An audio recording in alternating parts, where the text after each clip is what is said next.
sure to be the beginning of what will be a long road ahead for Tyler Robinson as prosecutors try to build a strong case against him. And with more on that, we're going to speak with criminal defense attorney and legal analyst Kenneth Belkin. Kenneth, thanks for joining us from your car. We appreciate it. We know you got a tight schedule. Let's talk about how strong the evidence appears to be and needs to be at this early stage for prosecutors to keep pushing ahead. So it's a very low burden evidentiary-wise at the beginning of a case. It's only that probable cause exists. Probable cause could take many forms. It could take, for example, his intimate partner's statements about Mr. Robinson's involvement in the assassination of Charlie Kirk. It could take the form of his DNA, which was at the scene of where the shooter fired from. It could take the form of the many, minutes of surveillance footage which have been released to the public so far. I'm sure there's quite a bit more, but there's certainly probable cause for him to be charged.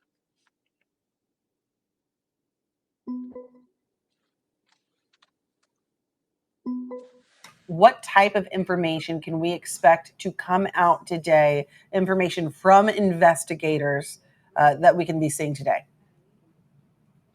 I would say that you're not going to get much, right? Today is an arraignment. It's an arraignment, for those who don't know, is the first time you're brought in front of a judge in a criminal case. You're publicly informed of the charges against you, and the judge sets, for Mr. Robinson's purposes, the most important, his custody status, which is going to clearly be that he's remanded. But you're not going to get into much of the evidence. They don't have to prove the case beyond a reasonable doubt at arraignment. That comes later. There's a discovery process where the defense will begin to have access to the material that the prosecution intends to use against him, and it is an ongoing investigation. So I expect that there's going to be an ongoing discovery process. Now, defense attorneys like yourself, they have to switch tack sometime. New information's coming in all the time. What strategies would a defense team be considering right now?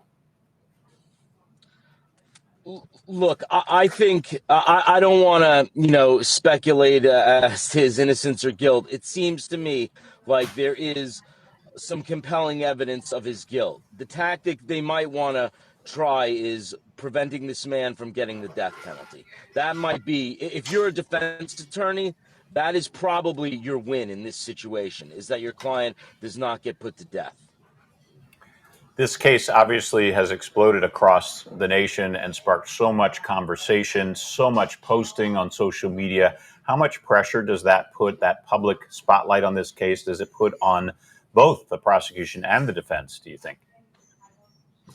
It puts a lot of pressure. I say this to clients of mine. I've had cases that have been in the news, and, the one thing I can tell you is it's more fun to talk about other people's cases than your own with the news, because when your case is in the news, you better believe everyone is going to behave in an atypical fashion. The judge is going to behave differently, the prosecutor, even the defense attorney, and especially the client who's freaking out that their case is, being read about by their relatives in the newspaper. Yeah. Final question, based on your experience, what's the timeline when we would see this going to a courtroom trial? And also the timeline, you were diving into this a bit, on when we'll start to get specifics about what investigators have found, so we don't have these social media sleuths sharing their stories. We're hearing straight from investigators. Really, we shouldn't be hearing much about the evidence until trial, because you don't want to taint a potential jury pool. But things might leak out, obviously. As far as timing, for Utah, it's hard for me to say, right? I don't practice.